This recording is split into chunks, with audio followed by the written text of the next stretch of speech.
They called it a mistake, a mix-up on a delivery slip that left a towering black stallion scarred and unwanted at the broken-down farm of a weary veteran. Everyone else had turned the beast away, branding it dangerous, hopeless, impossible to tame. But as Jonah Mercer, a man living on scraps of memory and a handful of cattle, looked into the animal's haunted eyes, he saw something no one else dared to see, not fury, but sorrow, not menace, but a chance at redemption. What followed was no accident. It was the beginning of a story that would test loyalty, awaken old wounds, and silence every doubter who thought a rejected horse and a forgotten soldier had nothing left to give. Before we dive in, let us know where you're watching from. And if you enjoy this story, don't forget to subscribe. The morning mist clung stubbornly to the Appalachian Valley, a pale shroud that softened every line of fence post and tree.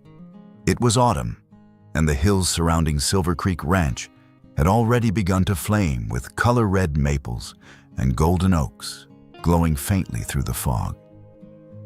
The land itself, though, looked tired. The pastures were thin, patched with stubborn weeds.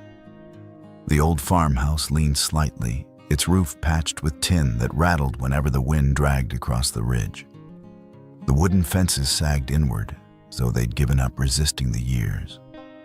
From inside the barn came the low, steady rhythm of a cow chewing cud, accompanied by the squeak of a rusty chain that dangled from the feed bucket.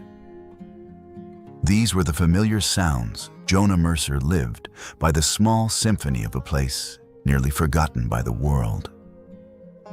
To anyone passing by, if anyone ever did, it was just another failing farm tucked into the folds of Kentucky's hills. To Jonah, it was both refuge and prison, and he stepped out of the barn carrying a dented pail, his boots sinking into damp soil that smelled of earth and rain. At 58, Jonah moved with the stiff precision of a man who had learned long ago to hide his pain in deliberate movements. His left leg dragged just slightly an old wound from Iraq that still flared in the cold. His hearing was poor in one ear, the result of an explosion he rarely allowed himself to remember. His face bore the map of a hard life, weather-creased skin, a gray beard cut short, and eyes that had seen too much. Once those eyes had been bright, Helen used to tell him. Before the war, before the funerals, before the nights when the house was too quiet and the bed too large. Helen had been gone for 5 years now, cancer taking her with the same inevitability as the seasons. Since then, Jonah lived alone with his animals, milking his 2 remaining cows, cutting wood, and selling just enough at the market to cover the electric bill. He had his military pension, small, barely sufficient, but pride kept him clinging to the land, to the routine. It was easier than facing the empty house in town that his daughter begged him to move into. Out here, no one asked questions. Out here, he could let the silence wrap around him like a blanket. He tipped the bucket into the trough, the cow Daisy lifting her head to nuzzle his arm in thanks. Jonah smiled faintly and gave her a scratch behind the ears. Then a sound broke the morning, a deep mechanical growl, foreign and intrusive. Jonah stiffened, turning his head toward the gravel road that wound through the mist. It was the unmistakable rumble of a diesel engine, heavy and determined, far too big for a farm road, meant for pickup trucks and hay wagons. The sound grew louder, closer, until the shape of a massive vehicle materialized through the fog, long gleaming and utterly out of place. A livestock hauler, Jonah muttered to himself, blinking in disbelief. The trailer's sides were vented, its tires caked with mud from a long haul. Painted in bold red letters was the name of a transport company Jonah didn't recognize. The truck slowed brakes, squealing, then lurched awkwardly onto his narrow driveway, scattering gravel like marbles. Jonah stepped forward, waving his arms. "Hey, you got the wrong place." The The truck's air brakes hissed and the cab door creaked, and a man climbed down. He was broad-shouldered, his t-shirt damp with sweat despite the chill, a baseball cap tugged low over his brow. His eyes were bloodshot, his movements weary with the bone-deep exhaustion of a long drive. "You, Mercer?" the man asked, squinting at a clipboard. "Yeah. Jonah Mercer. But I didn't order anything." The driver tapped the paper with a thick finger. "Says here Silver Creek Ranch, Mercer. Livestock delivery. Kentucky drop." Jonah frowned. "I don't buy livestock. Not from Texas, not from anywhere." "You've made a mistake." The driver scratched his head, muttering, "Man, I've been 3 days on the road. Picked this one up outside Amarillo. Paperwork's clean. GPS led me right here." He glanced back at the trailer as though wishing it would vanish. "Look, I just drive where they tell me." Jonah folded his arms. "What exactly are you hauling?" The driver hesitated, then pulled a manila envelope from under his arm and shoved it toward Jonah.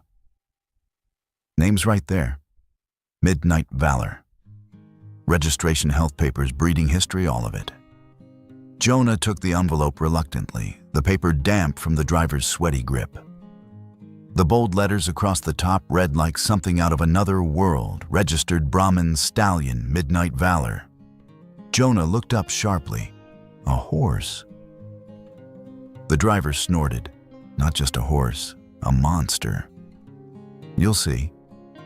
He rubbed his neck and glanced toward the cab, as if the seat inside still called him. "Listen, old man, I don't have time to argue. I've got another load waiting in Nashville.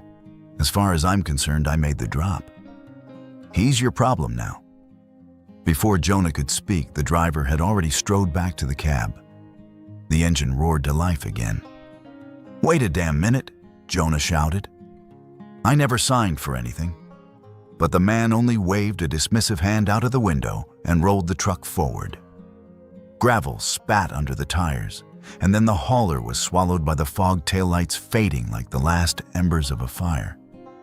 Jonah stood in the yard envelope, clutched in one hand, silence rushing back in with the mist. Only it wasn't silence anymore.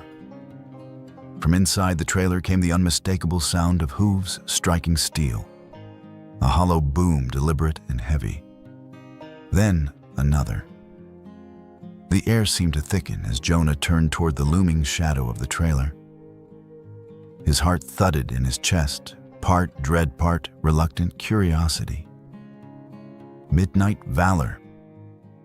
He whispered the name, tasting the weight of it. Something shifted inside the trailer, a massive form pressing against the slats. A plume of steam burst through the vent, hot breath against the cold morning air. Jonah swallowed hard. "I didn't ask for this," he muttered, though he wasn't sure if he meant the horse, the war wounds that still ached, or the lonely years that stretched behind him. With cautious steps, he approached the gate. The latch was simple, a pin through rusted loops. His hand hovered above it, trembling.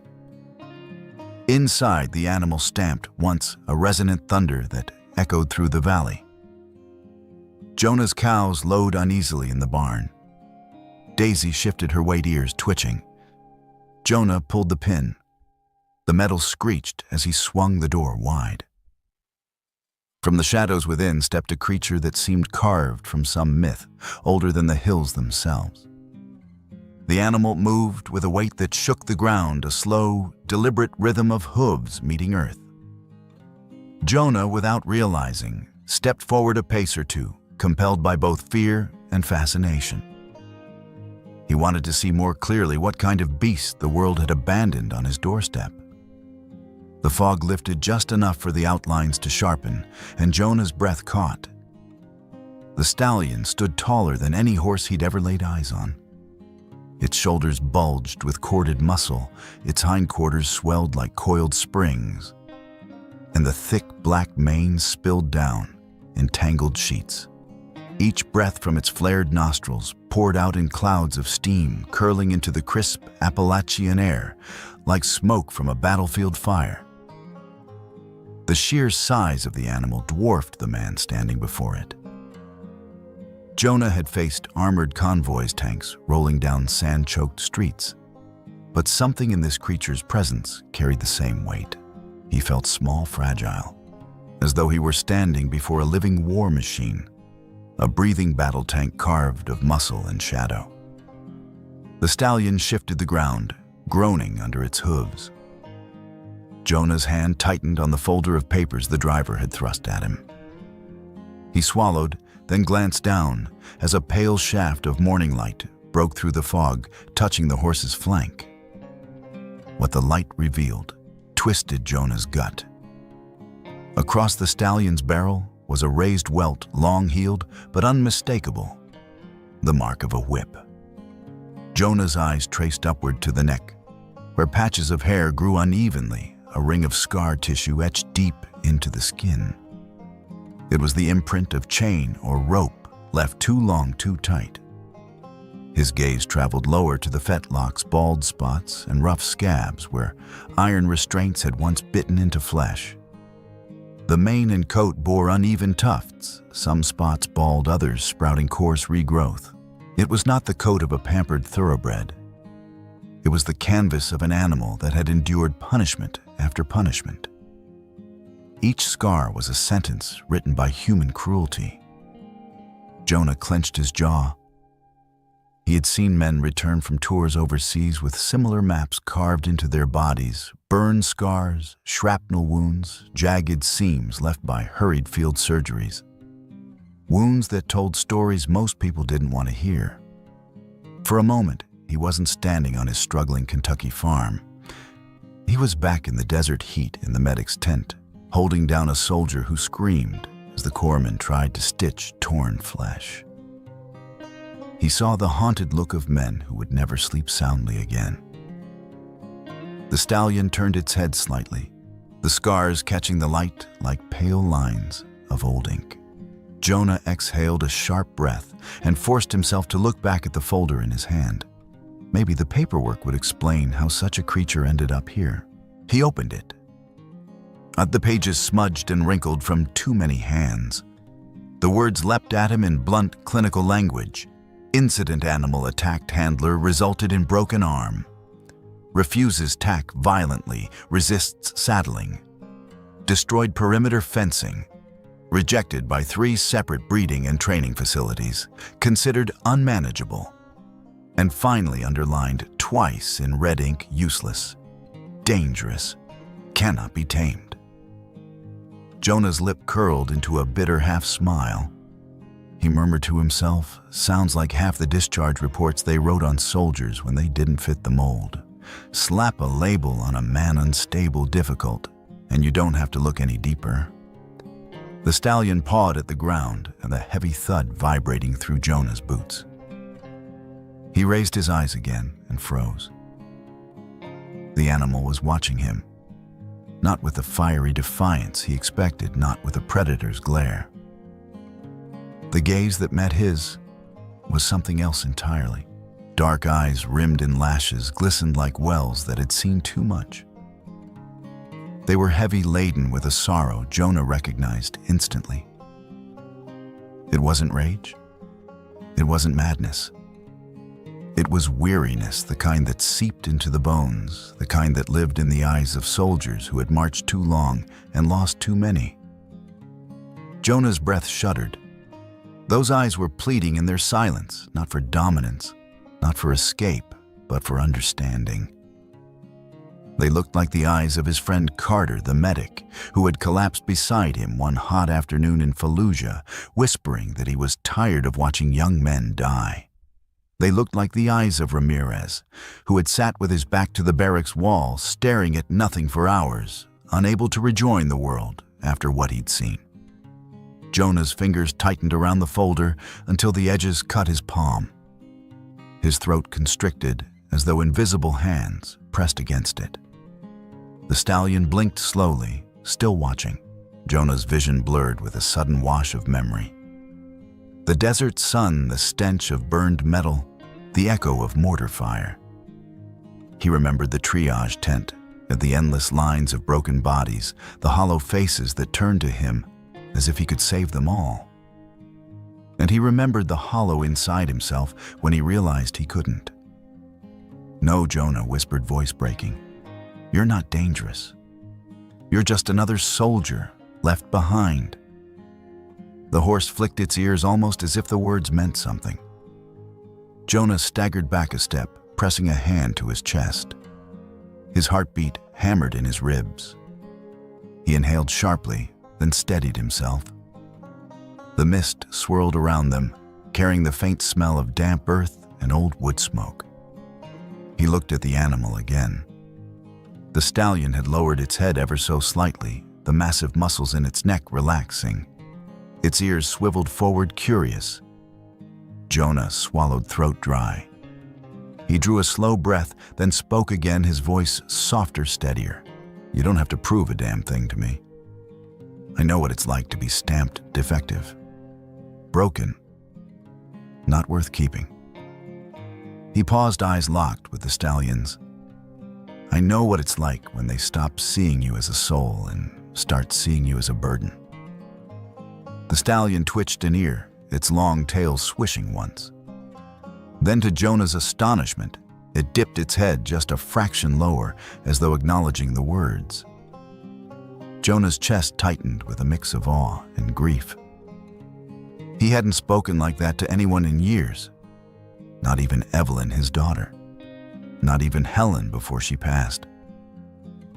And yet, here he was confessing to a creature that couldn't possibly understand, or perhaps he thought wildly understood better than any human could. The stallion exhaled a slow rush of warm breath that drifted across the space between them. Jonah could feel it on his hands, soft as the sigh of a tired friend. He laughed once, a rough, broken sound, and shook his head. "Well, hell, maybe we're both misfits, both tossed out as useless." The horse's ears flicked again, its body easing further. For the first time since it had stepped off the trailer, Jonah felt no fear standing there. He dropped the folder to his side, took a careful step closer, and whispered, "I'll call you Midnight Valor. And maybe together we'll figure out what that name really means." The stallion did not move away. Instead, it lowered its head until its muzzle nearly brushed the ground. The gesture was subtle, but to Jonah it felt monumental, a soldier's nod of recognition across enemy lines. News traveled quickly in the valley. By the following morning, half the neighboring farms had already heard the strange story of Jonah Mercer and the horse delivered by mistake. Some laughed at the thought of the reclusive veteran saddled with a beast far too big for his worn fences. Others muttered warnings, recalling the creature's reputation for violence. But Clara Whitfield didn't laugh, and she didn't mutter. At 49, she had known Jonah for most of her life, from their awkward teenage years in the same rural high school, to the long gap when he went to war and she pursued nursing. She had returned home after years of service as an army medic trading battlefield triage tents for the slower rhythm of a small horse rescue farm. She had seen enough of pain, both human and animal, to recognize when a story didn't add up. That morning, she pulled on her faded jeans and a heavy flannel jacket, her boots scuffed from chores, her dark hair streaked with silver and tied back with military neatness. She walked the short distance between her farm and Jonah's, the mist still hanging low over the fields. When she reached his weathered fence, she spotted the massive figure standing in the yard, dark against the pale fog. Midnight Valor. The sight made her pause, breath catching. Then she swung her leg over the sagging wooden rail with the same agility she had once used to leap into transport trucks. "Jonah Mercer," she called, her voice carrying across the yard. "What kind of trouble have you dragged home this time?" Jonah, standing near the porch with the envelope of papers still in his hand, turned. His beard was damp from the morning air, his eyes heavy from another restless night. "Morning, Clara," he said dryly. "Seems trouble came to me on 4 legs without asking." Clara planted her hands on her hips, narrowing her eyes at the towering stallion. "Don't tell me that thing just wandered in." What happened, Jonah sighed and explained. The hauler that had roared into his driveway, the exhausted driver who shoved the paperwork into his hand and the name scrawled in bold, Midnight Valor. And then the truck gone, swallowed by fog. Clara shook her head slowly, her gaze never leaving the animal. "Lord above, Jonah. Do you have any idea what you're looking at? I know what the papers say." Jonah muttered. "Dangerous, useless, rejected everywhere it went. That's all the world sees when it looks at him." Clara's brow furrowed. "That's not what I see." She stepped forward, boots crunching softly on the frosted grass. Every line of her body was cautious but not afraid. The horse flicked an ear, turning its head toward her approach. The morning light touched its massive shoulders, and Clara's breath caught again. Closer now, she could see the symmetry of its build. This wasn't just brute muscle. This was a body carved for power and speed, a balance rarely found in animals this large. The slope of the shoulders, the proud arch of the neck, the depth of the chest, each detail spoke of careful breeding. "Oh my God," she whispered under her breath. "Jonah, do you realize this is Blood Knight's legacy stock? That line sold for hundreds of thousands, the kind of horse people fight over in auctions." Jonah blinked at her. "This scarred-up brute, yes." Clara's voice shook with a strange mix of awe and sorrow. "And it explains the size, the bearing. That bloodline is famous for producing champions and infamous for breaking trainers who didn't understand them. They say those horses only bond with the right person. Anyone else they fight until one side gives up." Jonah frowned, glancing at the stallion again. "So, you're telling me he's not a monster?" "He's not a monster," Clara said firmly. "He's waiting for someone who doesn't treat him like one." Jonah's lips pressed into a thin line.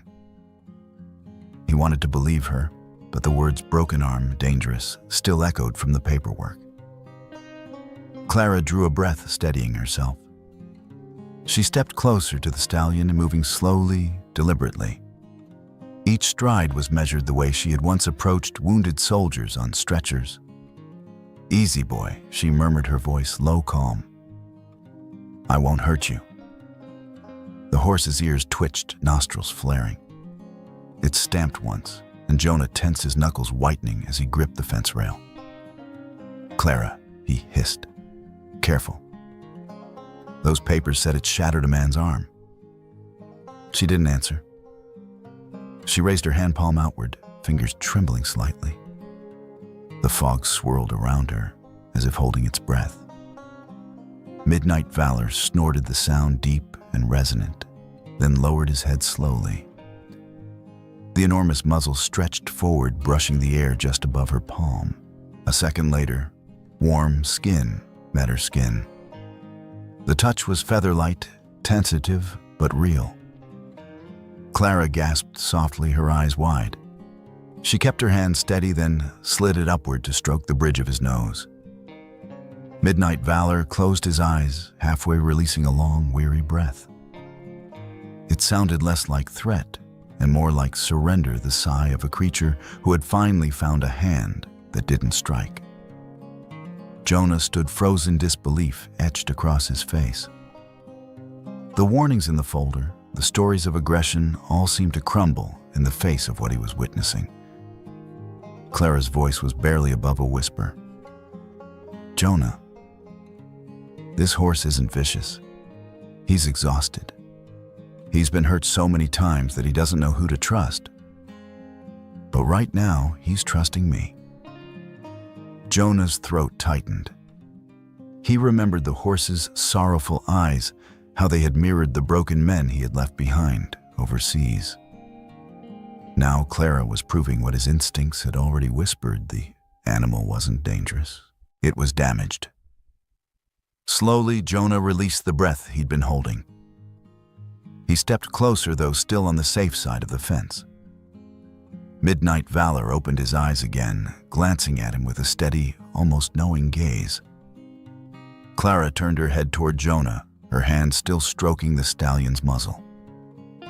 You see, he doesn't need to be feared. He needs to be understood. Jonah swallowed hard.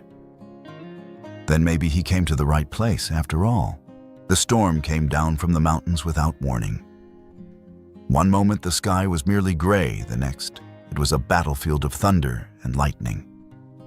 By late afternoon, clouds hung so heavy over the valley that the hills seemed to vanish into shadow.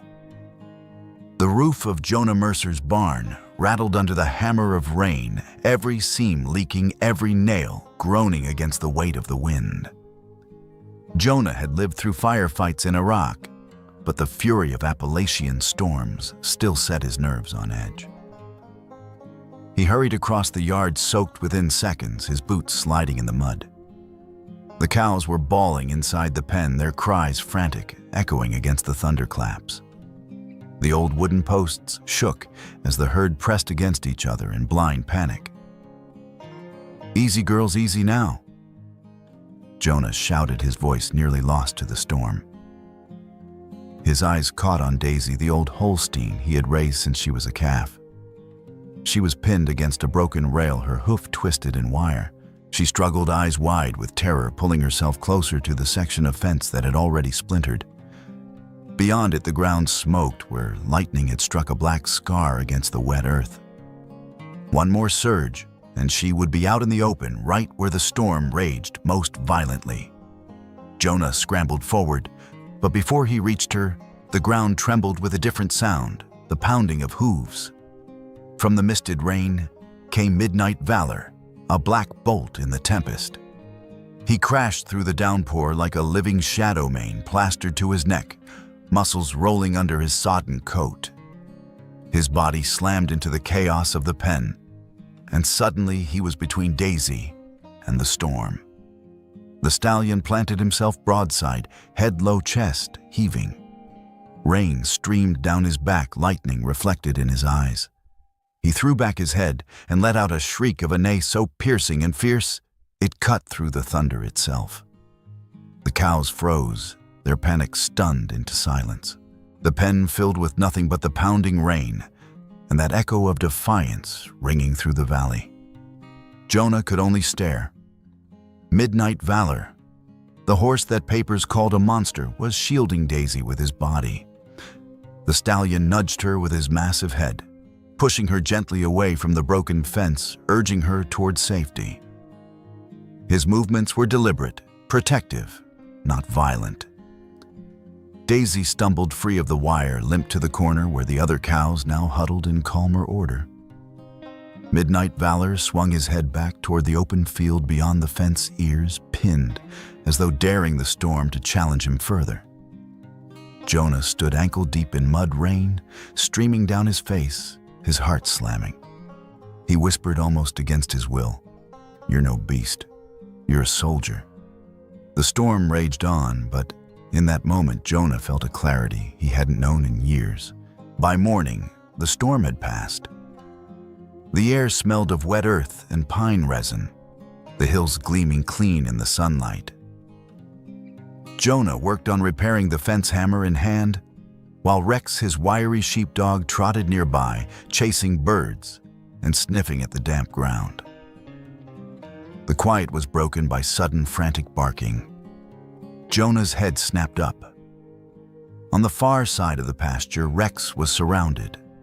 3 feral dogs' ribs showing beneath mangy coats had closed in on him, teeth bared. Rex snapped and darted, but he was outnumbered, cornered against the fence line. Jonah dropped the hammer and sprinted forward. His leg ached, slowing him. Panic surged. He'd never reach his dog in time. Then the ground shook again. Midnight Valor tore across the field, black against the green, a thunderbolt on 4 legs. His mane streamed behind him, his hooves tearing clumps of earth free. He moved with terrifying speed, a warhorse charging into battle. The feral dogs hesitated, snarling, then lunged again at Rex. They never reached him. Midnight Valor reared his front hooves, crashing into the ground with an explosive force that sent mud flying. He screamed a sound primal and wild, echoing off the hills. The ferals yelped, startled, but the stallion wasn't finished. He surged forward, slashing the air with his hooves, his massive frame crashing down inches from the snarling pack. The dogs broke instantly, tails between their legs, fleeing into the tree line. The field fell silent again, save for the ragged pant of Rex's breath and the heavy snort of the stallion. Jonah reached them, chest-burning lungs heaving. Rex pressed himself against his master's legs, trembling.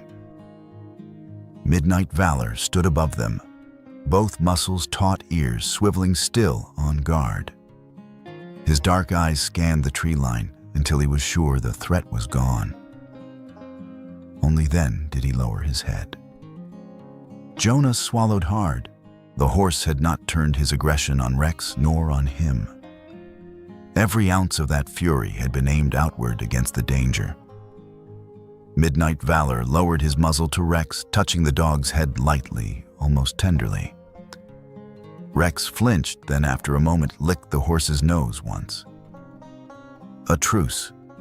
A strange wordless pact between two animals who now shared something deeper than instinct. Jonah's throat tightened. He whispered hoarsely, "You just acted like a sentry on duty, like a soldier guarding his brothers." He lifted a hand slowly, cautiously, and laid it on the horse's neck. The hide was hot and slick with sweat, but steady beneath his palm. Midnight Valor did not shy away. Jonah leaned close, his voice trembling with emotion. "Maybe the world threw you away. Maybe it called you dangerous. But here you're my comrade, my brother in arms." The stallion exhaled warm breath, brushing Jonah's face, and dipped his head until his forehead touched Jonah's shoulder. Word of Midnight Valor's strange behavior, saving Daisy in the storm, chasing off the feral dogs to protect Rex, spread quickly through the hollow. By the end of the week, Clara insisted they needed more than Jonah's instincts to decide what came next. "If you mean to keep him, Jonah," she said, leaning against the kitchen table with arms crossed, "we need to know the truth. About his body, about his mind." Jonah didn't answer right away. He just stared at the steam rising from his chipped coffee mug, the weight of scars, his and the horse's, pressing in on him. So Clara made the call. Dr. Hannah Rowe was 33, known across 3 counties for her patience with the most difficult animals. Farmers trusted her not just for skill, but for the calm she carried into every barn. Clara had seen her work before, seen skittish colts relax at the sound of her voice, seen dogs nobody else could touch rest their muzzles in her hands. If anyone could read Midnight Valor's truth, it was Hannah. She arrived on a mild morning, the storm-washed hills shining under a soft sun. Her pickup truck was old, the paint faded, but it carried the tools of her trade neatly packed in metal cases. Hannah stepped out slim and composed, with her brown hair tied back into a no-nonsense knot. Jonah watched from the porch, arms folded. She looked too small for this job, too delicate to stand before the dark mountain that filled his pasture. Yet there was no hesitation in her stride. She stood a moment at the fence, assessing the stallion from a distance. Midnight Valor grazed near the oak, lifting his head at her approach.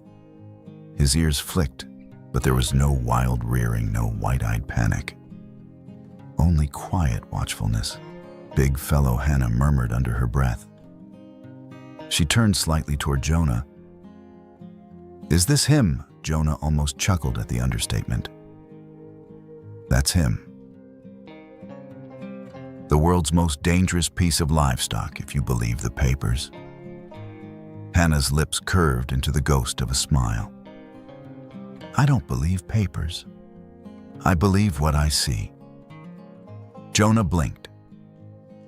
For the first time, he wondered if maybe Clara had been right to bring her. Hannah did not come with ropes or chains. She carried no whip, just her small leather kit in one hand and her empty palm in the other. She moved slowly into the pasture, her boots sinking slightly in the damp ground. Midnight Valor's ears twitched back, then forward again. He shifted his weight, stamping once, a low rumble rising in his throat. Jonah, leaning hard on the fence rail, felt every muscle in his body tighten. Careful, he muttered, voice low but urgent. "Those records say he's broken bones. You don't want to." But Hannah only lifted her hand higher, fingers loose, palm open. Her voice was steady, almost conversational. "Hello, warrior," she said softly. "I'm not here to fight you, just to see you." "May I?" The stallion flared his nostrils, blowing warm air that stirred strands of her hair. For a moment, the tension stretched to breaking. Then, with a slow, deliberate motion, he lowered his head and let her touch him. Jonah let out a breath he hadn't realized he was holding. His hands trembled where they gripped the wood. Hannah stroked the broad nose gently, then slid her fingers along the coarse, damp strands of his forelock. "Good boy," she whispered. "Let's have a look." She worked with quiet efficiency, part healer, part detective. One by one, she revealed the truths written on his hide.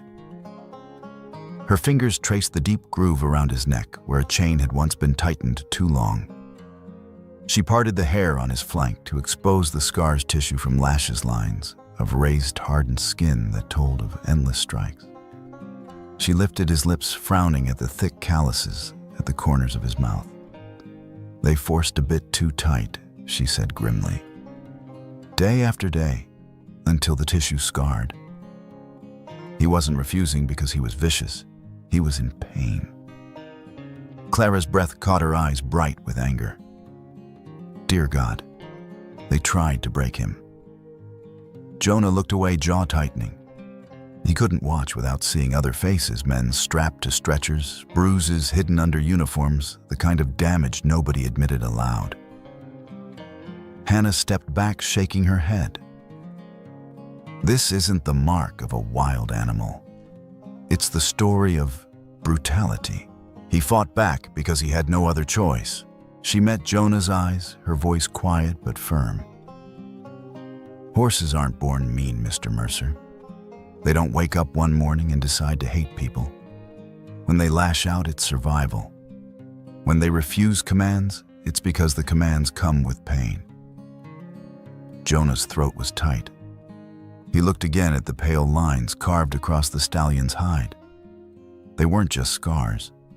They were reports, testimony written into flesh. He thought of the files written about him when he came home from Iraq, insubordinate, unstable, resistant to authority. Labels slapped down by officers who never saw what he had seen, who never understood the reasons behind his defiance. His fists clenched until his knuckles whitened. Hannah rested a hand lightly on the stallion's shoulder, speaking with a clarity that pierced the silence. He isn't vicious. He's only ever resisted cruelty. That doesn't make him dangerous. That makes him strong. The words hit Jonah like a strike to the chest. His breath left him in a rush. For a moment, he stood in two places, at once here in his battered farmyard, and back there in the desert, refusing an order that would have cost innocent lives.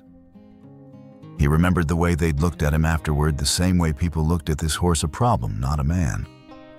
He whispered to himself, "That's me. That's exactly me."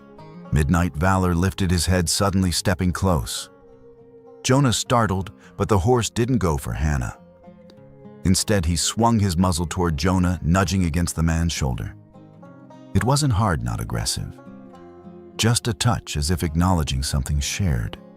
Jonah raised a trembling hand and laid it against the damp neck, feeling the warmth beneath the hide, the steady pulse of life. The stallion's eyes, dark and unreadable, softened in that instant into something Jonah recognized all too well: comradeship. Clara stood a few paces back, her arms wrapped around herself, silent. She knew better than to interrupt. She could see the invisible thread weaving itself between man and animal, a bond born not of ownership, but of shared wounds. When the examination was done, Hannah closed her kit and brushed dirt from her knees. Her voice was calm, matter-of-fact, but her eyes carried the weight of warning. "He needs quiet," she told Jonah. "No whips, no shouting, no crowded barns or harsh hands, just space, time, patience." Jonah nodded slowly. Clara stepped forward, resting a hand on his arm. "You don't have to train him, Jonah. You don't have to prove him to anyone. Just live beside him. Let him believe he's safe here." Jonah's gaze lingered on the black stallion.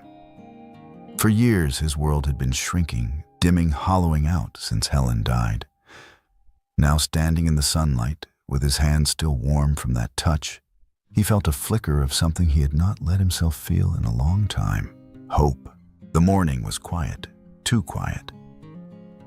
Jonah was sipping black coffee at the scarred kitchen table, staring at the streak of sunlight crawling across the floorboards, when the old rotary phone on the wall erupted into life.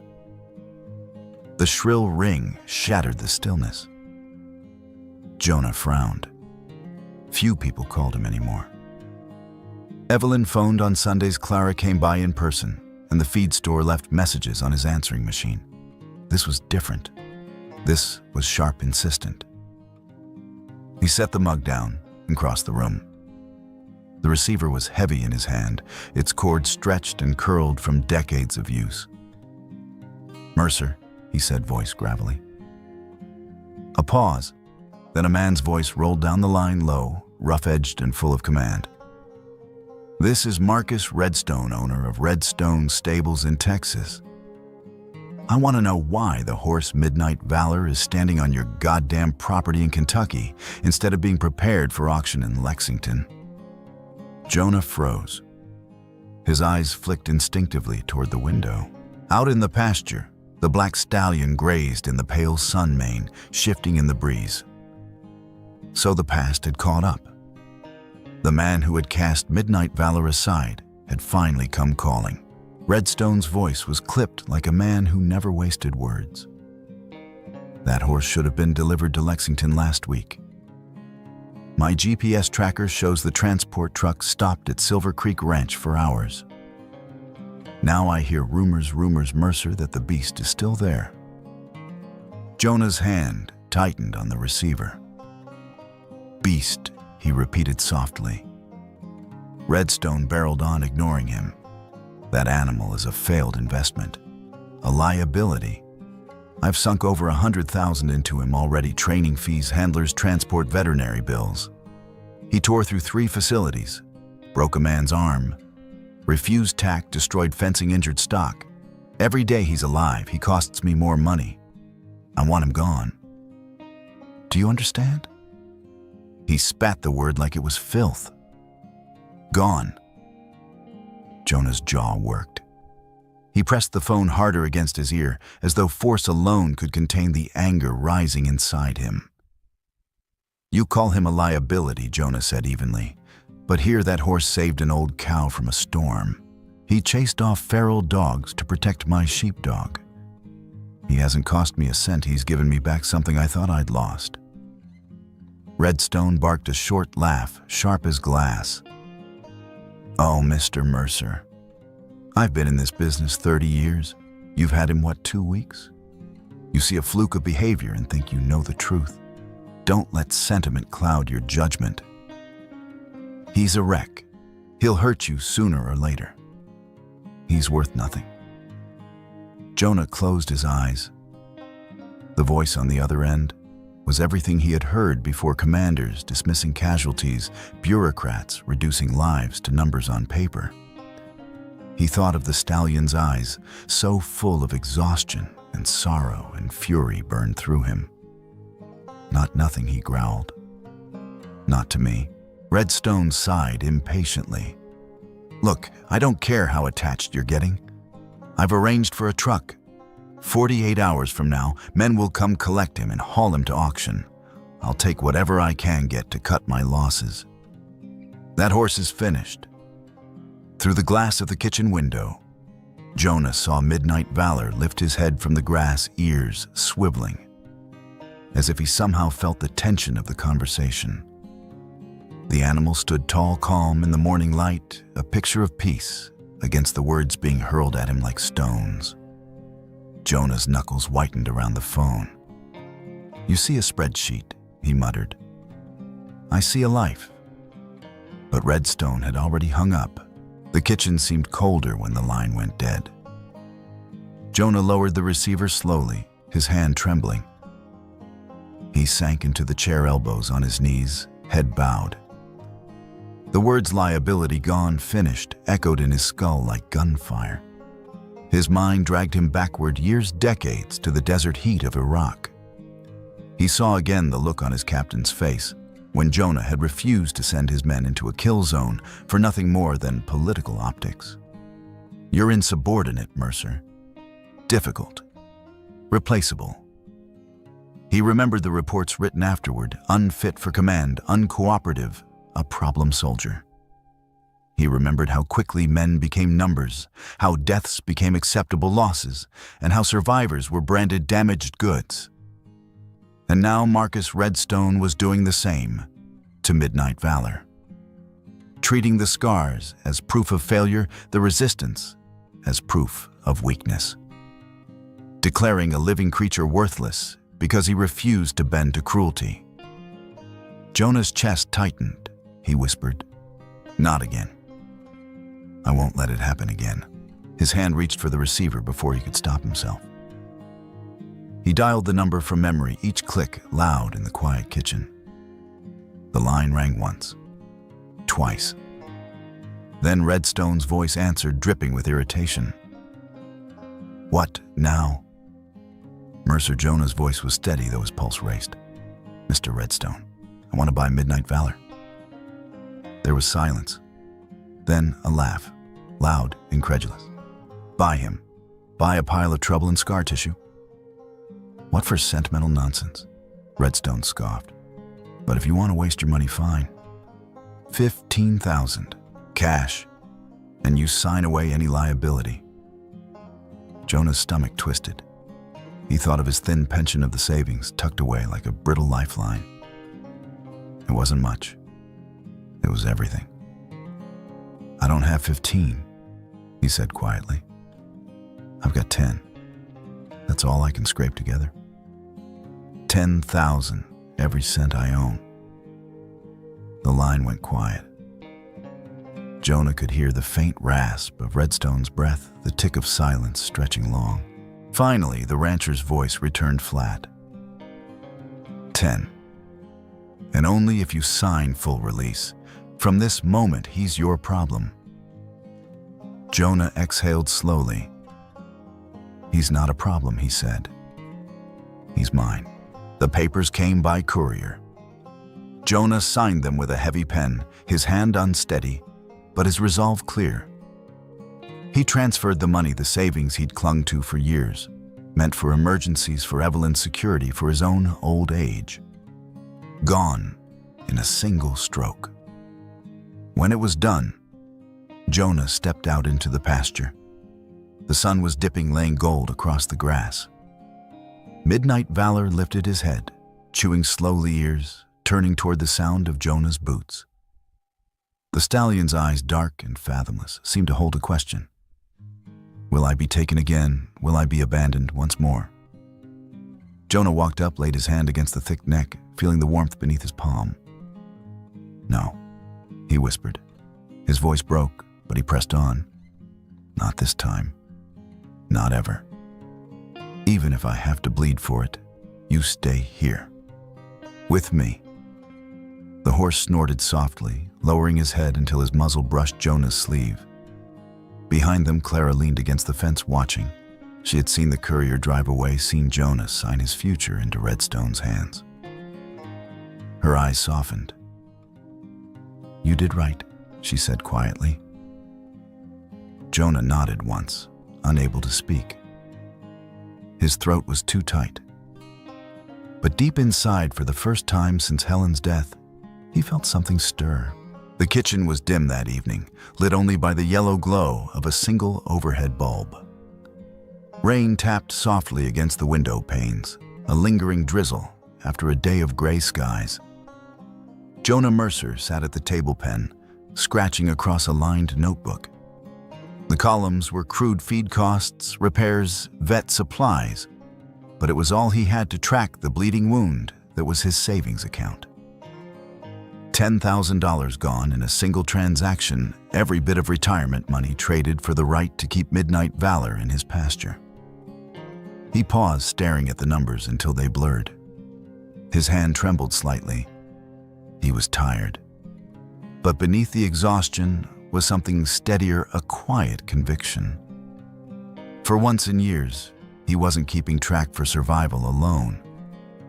He was keeping track for something that mattered. The phone rang. Its shrillness jolted him. The old rotary sat on the wall, the same phone that had carried Helen's voice years ago, and the same one Evelyn used to call home after her first days of school. Now it carried something heavier. Jonah hesitated the receiver, hanging in its cradle like a loaded weight. He already knew who it was. He lifted it anyway. "Dad," the voice was sharp-clipped, full of energy that wasn't joy. Evelyn Mercer. 35 years old, married with 2 children, living in the city where traffic lights drowned out stars. Jonah cleared his throat. "Evening, sweetheart." She didn't waste time. "I just heard from Aunt Clara." "Dad, tell me it's not true. Tell me you didn't spend every last cent on a horse." A dangerous horse. Jonah closed his eyes.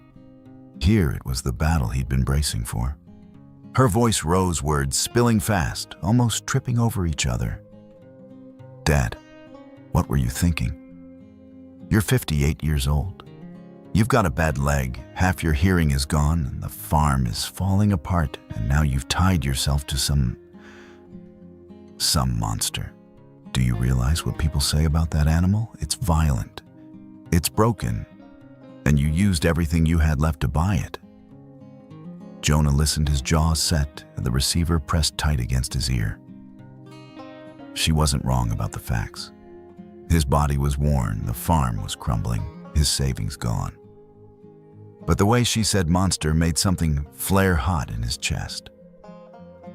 When he finally spoke, his voice was slow, measured. "Evelyn, you're calling it dangerous. But that horse saved Daisy when the storm nearly took her. He ran off a pack of dogs when they cornered Rex. I've seen it with my own eyes. He's not what they say." Evelyn let out a sound between a laugh and a sob. "Dad, please. You've always been soft-hearted, but you're letting your emotions blind you. You're seeing what you want to see. Maybe it looked like he was protecting your animals, but what if next time he turns on you?" Jonah tightened his grip on the phone. "He won't. You can't know that she shot back. God, Dad, you're being reckless. You didn't even ask me. You didn't ask anyone. You just threw your future away." The word stung. Reckless. Foolish. He'd been called worse by commanding officers, but hearing it from his daughter cut deeper. Her voice softened then, though the anger was still there. "Dad, sell the farm. Please, come live with us. We've talked about this before. You'd have a room of your own. You'd see the grandkids every day. No more broken fences, no more lonely winters, no more risking your neck on a half-dead piece of land." Jonah's throat tightened. He pictured her neat suburban house, the smell of fresh coffee from a machine, the sound of children's cartoons. Safe, comfortable, and suffocating. "You don't need to prove anything anymore," Evelyn pressed. "You gave your years to the military. You raised me. You did your part. Let us take care of you now." Let go of that place before it kills you. And get rid of that horse before it does. Jonah leaned back in his chair, staring out the dark window. Midnight Valor stood beyond it, a shadow against the pale glow of the moon, grazing slow and steady. He swallowed hard. His voice came out low, rough. Evelyn, you think I'm clinging to a dream that's already dead? Maybe I am. But you don't understand. That horse, he's like me. A soul thrown aside, labeled too much trouble. If I don't keep him, nobody will. And if nobody does, then what was the point of any of it? What was the point of surviving all these years, just to turn away when I finally see something worth fighting for again? On the other end of the line, silence. Then the faint sound of a shaky breath. Dad. Jonah pressed his eyes shut. I found a reason to get up in the morning, Evelyn. To fix the fences to walk the pastures. Don't take that from me. Not after so long. She didn't answer right away. The silence stretched heavy until finally her voice cracked. I'm scared, Dad. The words tumbled out in a rush, thick with tears. I already lost Mom. I can't, her voice broke. I can't lose you too. I can't get that call that something happened and you were all alone out there. Jonah sat very still, the weight of her fear pressing into him. He could picture her face, the tears she would be wiping quickly before her children noticed. The little girl who had clung to his hand at airports, who had begged him not to leave for deployment. Now grown, but still afraid of loss. He breathed out slowly. I'll be careful, Evelyn. I promise you that. But don't ask me to abandon him. Don't ask me to betray him after everyone else already has. Her sob caught in the receiver. Then quietly, I don't know how to fight you on this. You don't have to fight me, Jonah said gently. Just trust me a little longer. The call ended in silence, both of them unwilling to say goodbye. Jonah hung up the receiver with a heaviness that wasn't quite regret, but wasn't peace either. He sat at the table a long time, the bulb buzzing faintly overhead and the notebook of numbers staring up at him like a ledger of sacrifice. He felt the distance between himself and his daughter, her city life, her safety, her logic, and his own stubborn world of scars and soil.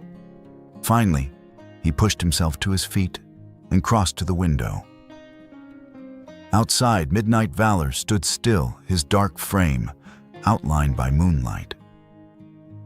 The stallion raised his head, ears flicking as if sensing Jonah's gaze. For a moment, their eyes met across the distance, silent and unspoken. Jonah pressed a hand to the glass, whispering, "They don't see us, do they? But we see each other." The horse shifted slightly, then lowered his head again to the grass. Jonah stayed at the window, watching until the chill of the glass seeped into his skin. His heart was heavy, torn between daughter and horse family and purpose.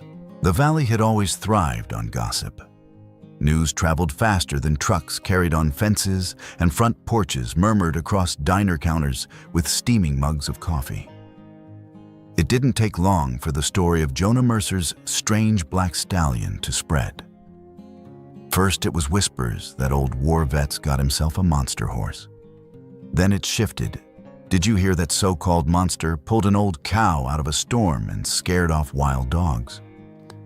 By the third retelling, the tale had transformed entirely. Jonah's got a giant horse that acts more like a guardian than a beast. Gentle as a lamb, they say. Some neighbors snorted, shaking their heads. A horse that size, gentle nonsense. Others were curious, driving past Silver Creek Ranch just to catch a glimpse over the broken fences. The story grew legs, and soon it walked far beyond the ridges of Appalachia. By late spring, word had reached Knoxville, where a certain professor at the University of Tennessee was lecturing on animal cognition. Dr. Adrian Cole was 55, his hair streaked to silver, his eyes sharp behind thin spectacles. For 3 decades, he had studied the minds of animals, elephants, horses, even parrots. His specialty was what he called social cognition, the ability of animals not only to react, but to perceive, to anticipate, even to empathize. He had published papers that stirred controversy, suggesting elephants comforted each other at funerals, that certain horses could recognize emotions in human voices. Many in the scientific community dismissed him as romantic, too eager to humanize beasts. But others, younger researchers especially, found his work thrilling. So when Adrian heard the rumor of a massive stallion in rural Kentucky, a stallion written off as violent yet behaving with what seemed like deliberate compassion, he sat forward in his chair. "If it's true," he murmured to a colleague, "it's the case I've been waiting for. Proof that cognition in equines can rival primates." Within a week, his SUV was rolling along the cracked road that led to Silver Creek Ranch. Jonah spotted the vehicle from the porch. He narrowed his eyes. Outsiders meant questions, and questions usually meant trouble. Clara, who was stacking feed near the barn, shaded her eyes and gave a low whistle. "Would you look at that? That's Dr. Adrian Cole. I've read his papers. The man's a big deal." Jonah grunted. "Big deal or not, I'm not turning Valor into some sideshow for a clipboard." The SUV pulled to a stop. Out stepped Adrian, tall, composed, carrying a camera bag in one hand and a thick leather notebook in the other. His movements were unhurried, his demeanor calm, but his eyes burned with a hunger Jonah recognized, the hunger of a man chasing answers. He approached the fence, extended a hand politely. "Mr. Mercer, I'm Adrian Cole. I've heard you're keeping a horse with unusual behavior." His gaze flicked toward the pasture where Midnight Valor stood grazing. "I wanted to see for myself." Jonah's arms crossed. "I don't know about unusual. All I know is he protects what's his." Clara stepped forward quickly, eager to bridge the gap. "Jonah, Dr. Cole's work is respected. If anyone can make sense of Valor, it's him." Jonah studied Adrian's face. Calm, earnest, not a journalist's greed, not Marcus Redstone's disdain. Finally, Jonah gave a short nod. "Fine, you can look, but you treat him like a living soul, not a lab rat." Adrian inclined his head. "That's all I've ever asked." The first test came by accident. As they spoke near the fence, Rex came bounding across the yard, a stick clenched between his teeth. The dog tore across the pasture line, oblivious, heading straight under Midnight Valor's legs. Jonah's heart lurched. Rex, but before Jonah could move, Midnight Valor reacted. The stallion froze mid-step, then carefully lifted one enormous hoof, angling his weight to avoid crushing the little dog. Rex darted beneath him, unharmed tail wagging as he pranced away with his prize. Adrian's eyes widened. He scribbled furiously into his notebook, his lips moving. Spatial awareness. Deliberate restraint. Avoidance of harm to a smaller creature. Extraordinary. Jonah exhaled, still shaken. Adrian, however, was alight with excitement, as if he had just witnessed the spark of fire for the first time. "This is an instinct," Adrian said firmly. Instinct would have had him stomp or shy away. What I just saw was conscious adjustment. He recognized the danger and prevented it. Jonah muttered, "Told you he knows what he's doing." Adrian stayed at Silver Creek for several days, his camera trained on the pasture, his pen scratching at every observation. Jonah tolerated him, though wariness lingered. Clara, by contrast, seemed energized, eager to watch Valor through Adrian's lens. They saw more than either expected. At feeding time, when the cows pressed in, Midnight Valor shifted his bulk just enough to carve space for Daisy, the aging Holstein, nudging younger cows aside so she could reach the trough. No one had taught him that. When Jonah limped across the yard after a long day mending fences, Valor often ambled over, lowering his massive head, until his forehead brushed Jonah's shoulder. It wasn't dominance, Adrian noted. It was comfort. At night under the oak, Adrian filmed as Valor stood watch while the herd slept. He moved little, but his ears swiveled, his body angled toward the dark woods as if guarding. Adrian leaned toward Jonah one evening. These are behaviors we've documented in chimpanzees: recognition of hierarchy, accommodation of weakness, even what looks like empathy. But in a horse, I've never seen it this pronounced. Jonah stroked his beard. So what are you saying? He's smart. Adrian said slowly, doesn't begin to cover it. On the fourth night after supper, they sat around Jonah's kitchen table. Clara sipped coffee. Adrian flipped through pages of notes, his expression a mix of wonder and gravity. Mr. Mercer, he said, you have something here that science can barely explain. Midnight Valor possesses rare intelligence. He perceives emotions, adjusts his behavior accordingly, shows signs of what we call social cognition. It's a level of awareness we usually reserve for primates. Clara leaned back astonished. You mean he feels what we feel? In some measure, yes, Adrian replied. He anticipates. He responds. It may even be genetic, a once-in-a-generation anomaly. If we can study him properly, he could change everything we know about equine intelligence. Jonah sat silent, staring at the grain of the table. He'd known Valor was special, but hearing it framed in scientific terms was something else. Not just instinct, not luck. Genius, Adrian called it. Jonah finally muttered, he's not a case study. He's a comrade. Don't forget that. Adrian nodded solemnly. I won't, but word has a way of slipping beyond fences. One of Adrian's graduate students, eager and careless, mentioned the trip to a local reporter. My professor's in the mountains, studying a horse that behaves like a person, the student joked over beers. By morning, the rumor was in print. Giant Appalachian stallion shows human-like intelligence, says UT scientist. The valley had never seen such commotion. Cameramen leaned over fences.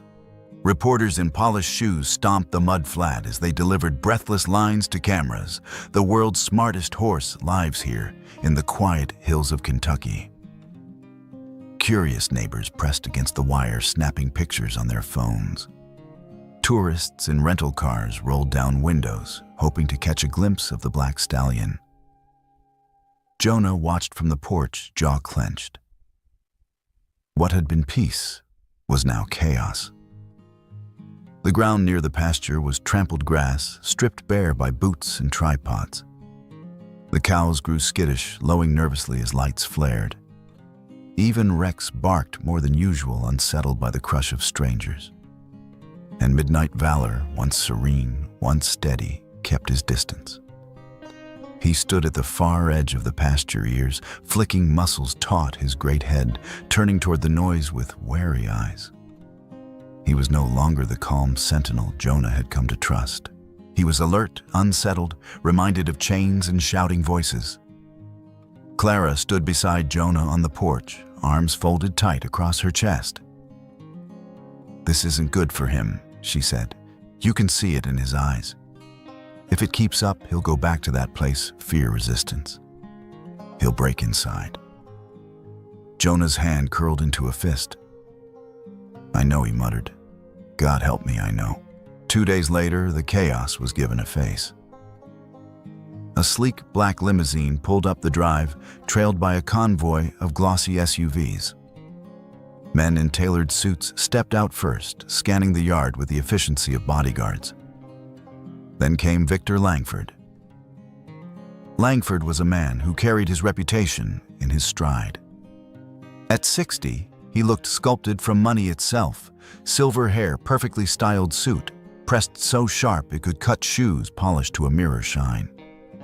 He was the empire behind international racing circuits and equestrian shows from Dubai to Paris.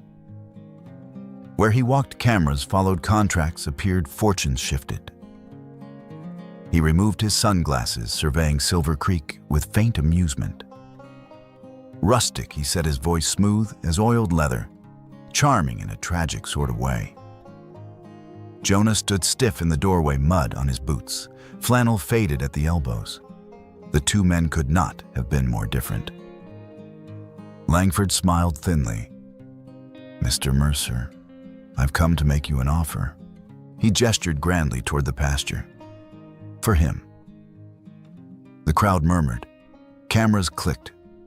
How much, someone called. Langford spread his hands, enjoying the spectacle. $2 million.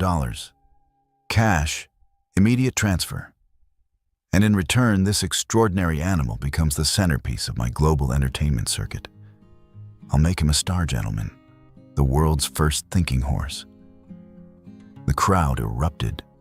Gasps, cheers, disbelief. Clara's eyes flashed with fury. "You bastard," she whispered under her breath. Jonah said nothing. He only looked past Langford to where Midnight Valor stood, ears, pinned back eyes dark as storm clouds. The deal-making continued that evening in the cramped kitchen that had once been Helen's domain. Langford seemed almost amused by the peeling linoleum, the humming refrigerator that had outlived its warranty by decades. He laid a sleek folder on the table, its leather gleaming under the dim bulb. A crisp contract slid free, and on top of it, he placed a check already signed. $2 million, he repeated smoothly. "Think about it, Mr. Mercer. You'll never worry about bills again. Your daughter will be proud. Your grandchildren will inherit more than memories of a worn-out farm. This is legacy security comfort. And all you have to do is let go of one horse." Jonah stared at the check. The zeros blurred together. It was more money than he had imagined in his lifetime. A fortune so large it made his chest tight. His hand trembled, but then from the corner of his eye, he saw movement. Midnight Valor had come close to the window, his massive head visible in the dark. He wasn't looking at the check or Langford or the cameras outside. He was looking at Jonah. Those eyes, solemn, questioning, loyal, cut deeper than any number. Jonah swallowed hard. Langford leaned closer, his voice velvet. "All you have to do is sign." The protest came swift and sharp. Clara slammed her hand on the table. "Jonah, don't you dare. He's not a thing to be traded. He trusted you. You sell him now, you break that trust forever." Jonah didn't answer. His eyes were locked on the contract, the numbers like a siren song. Then another voice joined. Dad Evelyn had arrived from the city breathless, her suitcase still in the hallway. She took in the scene, the contract, the check, Langford's smirk. Her face was pale. "For God's sake, Dad, this is exactly what I begged you to do. Sell him. Take the money. Come live with us. You'll be safe. You'll be comfortable. This is everything we wanted." Jonah opened his mouth, but she pressed on. "Don't you see this horse is a danger? He's a story now, not a home. You can't handle this kind of attention. You can't fight these people forever. Take the deal, please." Midnight Valor shifted, outside ears pricking as if he sensed her urgency. He pressed his muzzle lightly against the window pane, fogging the glass with his breath. Evelyn's eyes flicked to the stallion, and for the first time, she faltered. He wasn't wild, wasn't violent. He was waiting, watching her father. His gaze carried worry, even sorrow. Evelyn's voice broke. "Oh, God. He's looking at you like he understands." The kitchen fell into silence. The silence was broken by Hannah Rowe's arrival. The veterinarian carried her bag, and her expression was grave. She had been finishing Valor's routine checkup while the arguments raged. "I need to speak," she said, setting her kit on the table. Her hands trembled slightly. Everyone turned. Hannah drew a slow breath. Midnight valor is extraordinary, yes, but his size, his very build, comes at a cost. I found signs of early heart failure. The muscle is too heavy for his frame. It won't kill him tomorrow, but stress constant travel performance. Those things will shorten his life drastically. The words dropped like stones. Victor Langford scowled the first crack in his polished armor. "You're telling me this investment is defective?" Hannah snapped back sharper than she meant. "I'm telling you he's alive. He needs peace, not parades." Clara gripped Jonah's arm, her eyes fierce. Evelyn covered her mouth, tears spilling as the truth hit her harder than money ever could. Jonah sat frozen, Hannah's words echoing. Not tomorrow, but sooner if pushed. That night, Jonah stepped outside alone. The pasture lay quiet under the moon. Midnight valor stood by the fence, his great head rising as Jonah approached. Jonah leaned against the wood rain, dampening his flannel. His chest was heavy with memory. He thought of Iraq, of nights when commanders ordered reckless advances, of moments when Jonah had to choose between obeying or saving the men beside him. He had chosen loyalty, and it had cost him his career. But never had he regretted it. Now here he stood again, faced with orders dressed as opportunity. Langford's money could rebuild the farm, give Evelyn security, erase decades of hardship. But it would break the only creature who had given Jonah reason to breathe again. He touched the stallion's muzzle, voice raw. "You don't need fame, boy. You need quiet. You need trust. And I can't betray a comrade. Not again." Midnight valor huffed softly, pressing his forehead against Jonah's chest. Jonah closed his eyes. The decision was made. The next morning, the kitchen was filled again. Langford with his folder, Clara at Jonah's side, Evelyn pale and trembling, Hannah waiting in silence. Jonah walked in, shoulders squared, and set his hands on the table. He looked directly at Victor Langford. "Mr. Langford," he said, his voice steady, "thank you for your offer. But Midnight valor is not for sale. Not for 2 million, not for 20. He is not property. He is my comrade. And he stays here." The words rang in the small kitchen like the crack of a rifle. Langford blinked, then gave a short, humorless laugh. "You just turned down a fortune. You'll regret it." Jonah shook his head. "The only thing I'd regret is betraying him." For a moment, the two men locked eyes, wealth against weathered resolve. Then Langford snapped his folder shut, turned on his heel, and left. His convoy rumbled down the road, leaving only silence in its wake.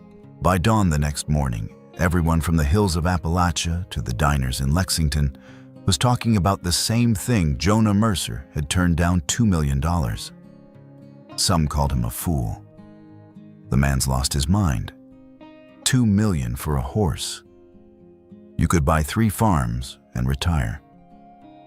Others spoke in hushed tones of admiration. Takes guts to walk away from that kind of money. Maybe he's got more honor than sense, but at least he's got honor. For Jonah, the noise didn't matter. He didn't read the papers or watch the news trucks that still tried to linger on the road.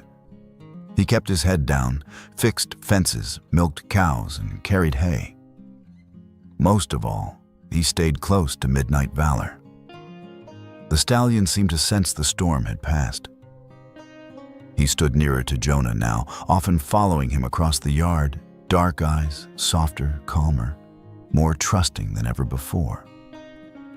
When Jonah leaned against the fence at dusk, the horse leaned too, pressing his weight close, as if to share in the silence. For the first time in years, Jonah felt less like a man waiting for life to end, and more like someone with a purpose worth carrying. Evelyn stayed. At first, it was just for a few days, maybe a week. She told her husband she needed to make sure her father didn't collapse under the weight of the world he had chosen. But as she rose each morning, and stepped outside to see Jonah already at work, the stallion beside him like a dark sentinel. Something shifted inside her. She had never seen her father so alive. Not since her mother's death. Not since before the war had carved lines into his face and silence into his soul. One morning, she stood in the doorway watching. Jonah carried a bucket of grain, his limp slowing him, but never stopping him. Midnight Valor lowered his massive head, nuzzling Jonah's shoulder gently before eating. Rex sat at Jonah's feet, tail wagging in steady rhythm. The three of them looked like they belonged together, man, horse, dog. Evelyn felt her throat tighten. For years, she had begged her father to leave the farm to come live in the city where life was predictable, safe. But now, watching him smile faintly at the stallion's playful snort, she realized he didn't need safety. He needed this. A reason to get up. A partner to carry his burdens. That evening, she found him at the table sorting through receipts. She placed a hand on his shoulder. "Dad, I've been thinking. I can't keep trying to pull you away from here. Maybe I should be here instead." He looked up, startled. She smiled a little shaky but determined. "I'll arrange my work. I can manage some things remotely, maybe transfer to the regional office. I don't want Silver Creek to be your burden anymore. Let it be ours." Jonah's eyes misted, but he only nodded. His voice caught. "Helen would be proud of you." Clara was the first to hear the news. She showed up the next morning with coffee and biscuits, and when Evelyn told her she was staying, Clara's eyes lit with relief. "About damn time," Clara said warmly, clasping Evelyn's hands. "He's been carrying too much alone." It didn't take long before the two women fell into rhythm. Clara showed Evelyn how to mend fences, hands steady and efficient. Evelyn handled paperwork with the ease of a city professional, sorting Jonah's messy records into neat folders. Together, they fed the cows, swept the barn, and kept the endless flow of curious visitors in check. Jonah, at first awkward in the presence of two women running his world, slowly allowed himself to feel a strange lightness. He no longer fought every battle alone. The farm didn't feel like a sinking ship anymore. It felt like a team effort. A small family patching each crack together. At the far edge of the ranch, beneath a towering oak tree, lay Helen's memory. She had loved that tree, had spent afternoons reading there, her laughter drifting through the summer air. Jonah had avoided it for years. Too many ghosts lingered in its shade. But since Valor's arrival, he found himself drawn there again. Almost every evening, he led the stallion to the oak. He would sit with his back against the rough bark, legs stretched, while Valor stood nearby, grazing lazily or simply watching the horizon. One evening, as the sky bled into gold and violet, Jonah leaned back and let out a slow breath. Valor stood so close, his shadow fell across Jonah's lap. From the hill, Clara and Evelyn watched quietly. The sight of the old soldier beneath the oak, the stallion standing sentinel, and the air of peace between them brought tears to both women's eyes. It wasn't just man and horse anymore. It was family. Jonah often spoke softly to the stallion. In those twilight hours, words meant for ears that might not understand, but eyes that always seemed to. "You and me," he murmured one evening. "We're the same, aren't we? Both of us thrown aside. Too much trouble, too hard to handle." Valor shifted, lowering his head, until his warm breath brushed Jonah's cheek. Jonah smiled faintly. "But when two cast-offs find each other, maybe we're not cast-offs anymore. Maybe we're... enough." He closed his eyes, memories flooding the sand of Iraq, the screams of comrades lost the lonely years after Helen. For once, the memories didn't crush him. For once, he felt release. Silver Creek began to change. With Evelyn's steady hand and Clara's grit, fences were rebuilt, barns repaired. Jonah still rose early, still carried his share, but the weight was no longer crushing. Curious townsfolk visited, some bringing small donations of feed or tools. No longer chaotic visits were organized, Evelyn's doing.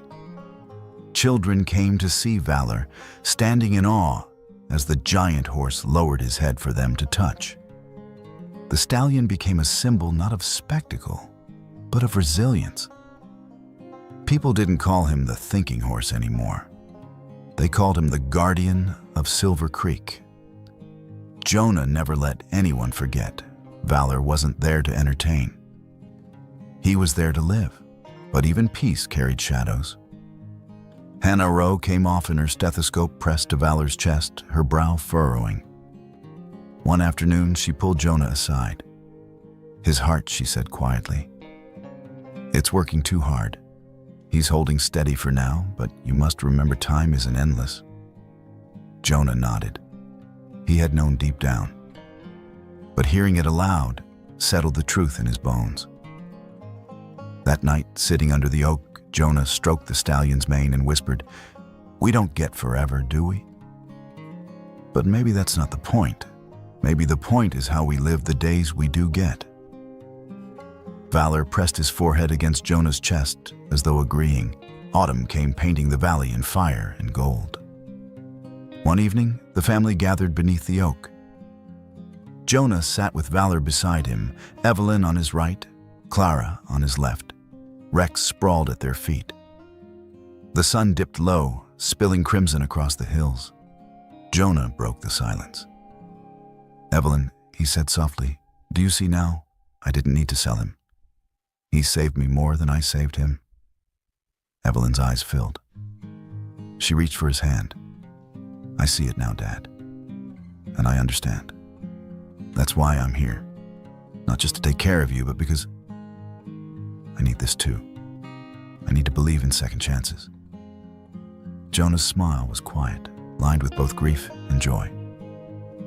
He looked at Clara, then back at the stallion. "We're not broken anymore," he said. "We're a family." The scene held stillness, yet it glowed with something eternal. The soldier, the daughter, the neighbor, the loyal dog, and the rejected stallion, who had bound them all together. As twilight fell, Jonah whispered one last truth, though perhaps only the horse could truly understand. When the world rejected us, it gave us each other. And in that, we found the miracle we'd both been waiting for. Midnight Valor lowered his head, touching his muzzle gently to Jonah's shoulder. And in the hush of the evening under the oak, Helen had loved the miracle of the rejected became complete. Thank you for staying with us until the end of this story. We'd love to hear from you. Share your thoughts in the comments below and let us know your favorite part. If you enjoyed the journey, don't forget to like, share, and subscribe to our channel for more captivating stories like this one. And don't miss out. Hit the notification bell so you're always updated on our latest content. Your support truly means the world to us.